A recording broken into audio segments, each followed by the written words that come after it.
Welcome to hole number one of the Korean Classic Tournament. Now, setting up here, playing on these little lily pads in the middle of the pond, I decide, we got to reach that third pad. So whatever driver ball combination you like, I'm using 4.5 top here, 1 bar of right spin, and I do adjust this shot at 10% max. You could play this with an APOC, with the Thor's hammer, whatever works for you to try to roll this ball as close to the green as possible. And that's really the theme for the par fours in this tournament is, they're pretty droppable. And in almost every situation, I would recommend to you to bring a high level ball or, the best you possibly can to try to really push the distance and get yourself into wedge range as often as possible. So as you can see here, that's exactly what we've done. And we leave ourselves a second shot with the wedge. The approach, 20%, and I said mid on the side, but we're always going to stretch it out, find the top range. It's about 3/4 here. This would be about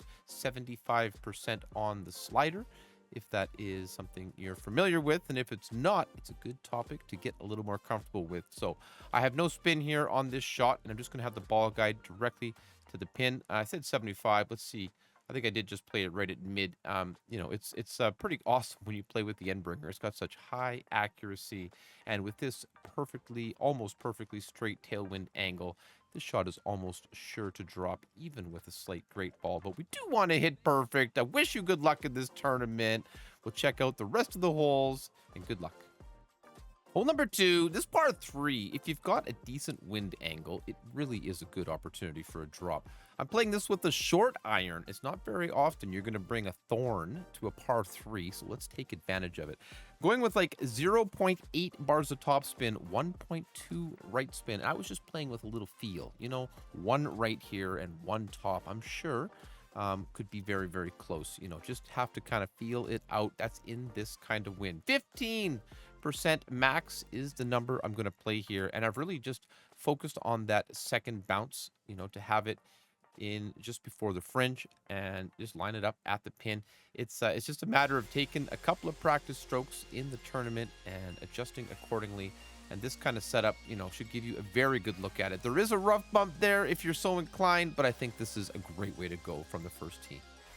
Hole three, this is our first par five. I set this up here. I'm using a Zerk and a big topper. I'm trying to get it to that first circular patch of rough, past these sort of horizontal ones, if you will. So then, we're bouncing in here with max top and going to be using, I believe, max overpower. No, a little bit of baby overpower, because I'm just kind of estimating to get this ball to land as close to the end of the rough to get the most distance possible.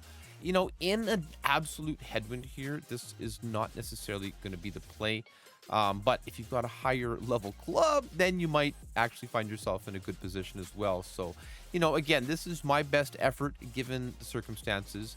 And I think it, demonstrates a very nice thing to do here. Little bounce on the rough to slow it down and trickles out nicely here into the short grass. From 368, we're going to be left with a long iron.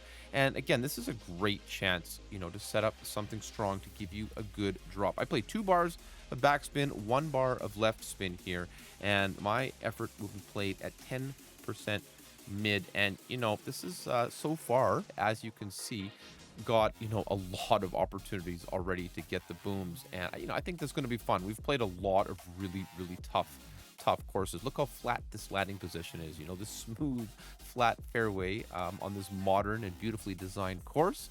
I think it's going to be a lot of fun. And expect to see lower scores across the board, but understand that you have now a greater chance to get some drops as well. This one, oh, so close, but you know how we can get that one to go.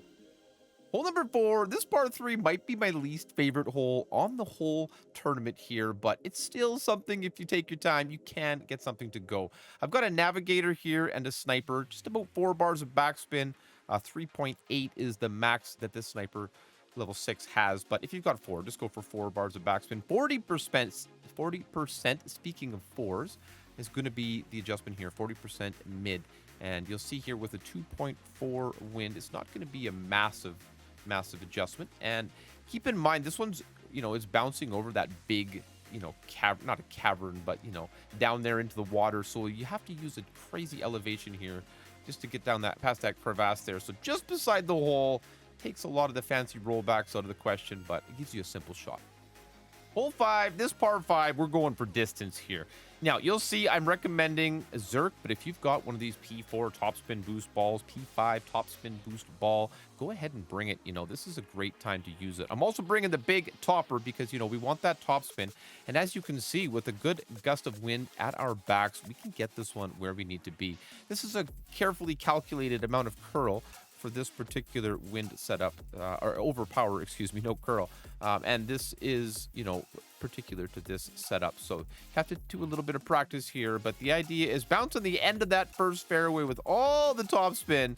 And you can get this one to the green with some of the newer and stronger balls, but even from this distance, wow, to have a wedge play for an albatross. Now we're talking about getting some serious scoring in this tournament.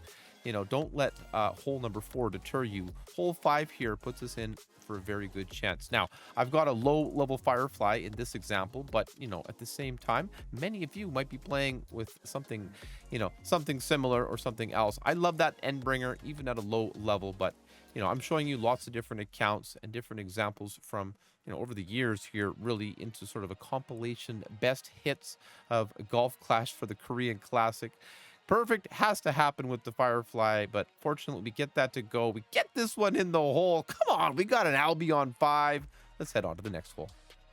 Hole 6, par 4. If you've got a bad headwind or, you just got a lower level account, you might need to kind of lay up here. I bring an accurate club. Quarterback is my choice, but a rock or a Thor's hammer would be a great call here. We've got the Titan to get it down where we need it. 4 bars of backspin. 2 bars of, I think I should play right spin. Yes, we do. And we're literally just going to lay this one up at the end of the left-hand fairway here. Now, I will show you the right side play just after this, but this drop is important for those people who can't quite get that right side play to go.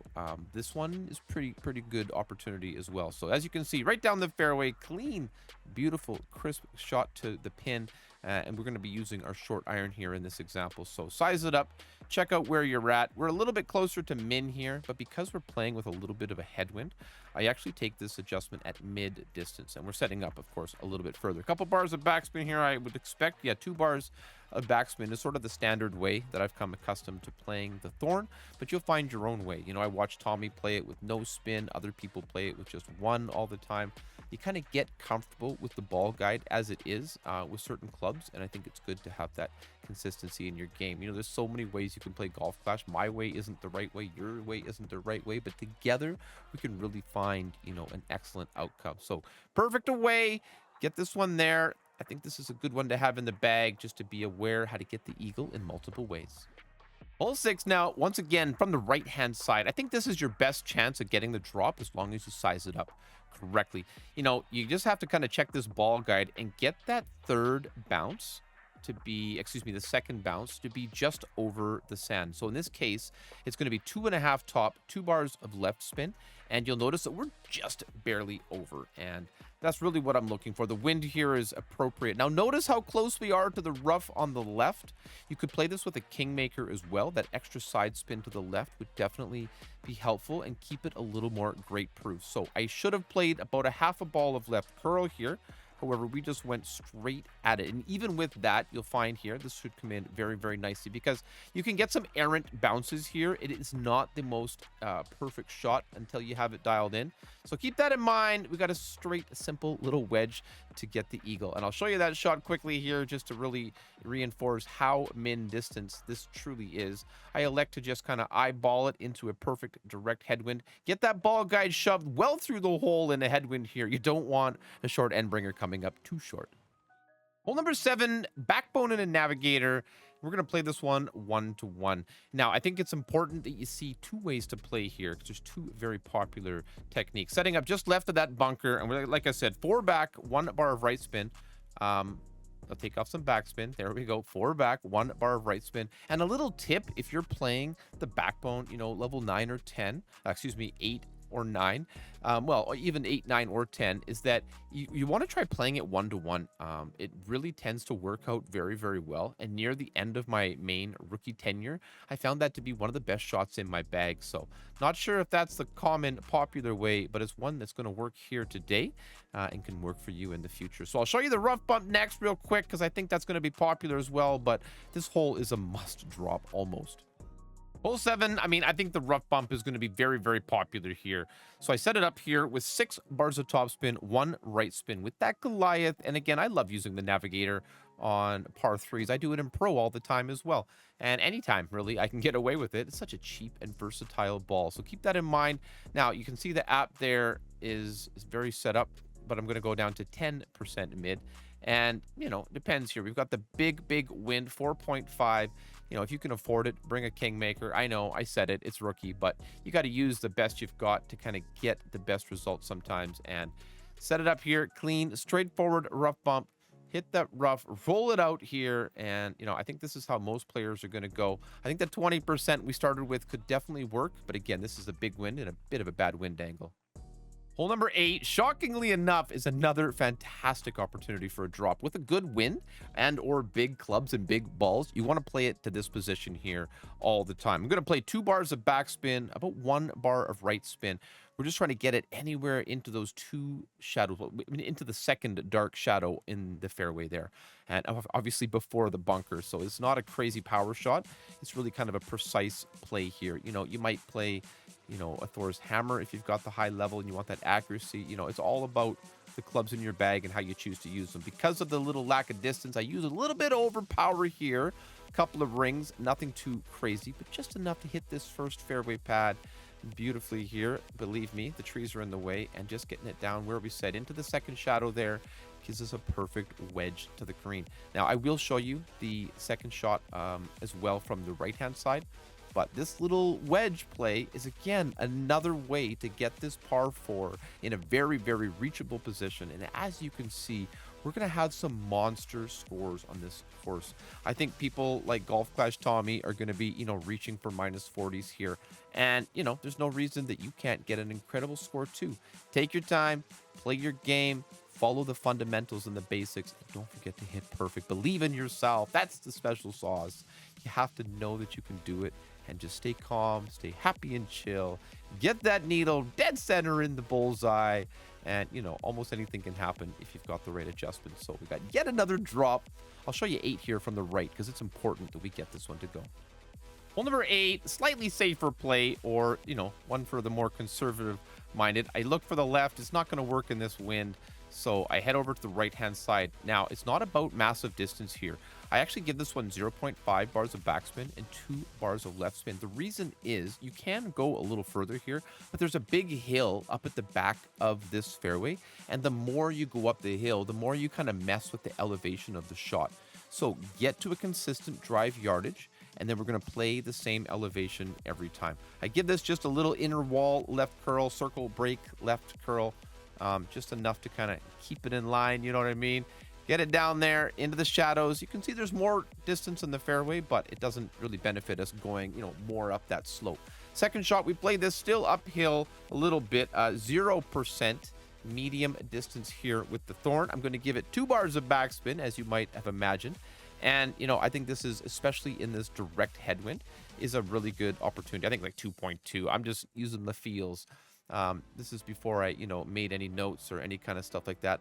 Little light flare. I see it. I know. We'll fix it up for the next one. That's just how it goes when you're making YouTube content. If you appreciate the content, please don't forget to hit that thumbs up button. Subscribe to the channel. I'm striving to hit 10,000 subscribers, and with your help, we can absolutely get there. I appreciate each and every one of you. I love this game. I'll check you on the next hole. Hole number 9, this last par 5, extra mile and a Titan here. This one can be a difficult hole, but it doesn't have to be if managed correctly.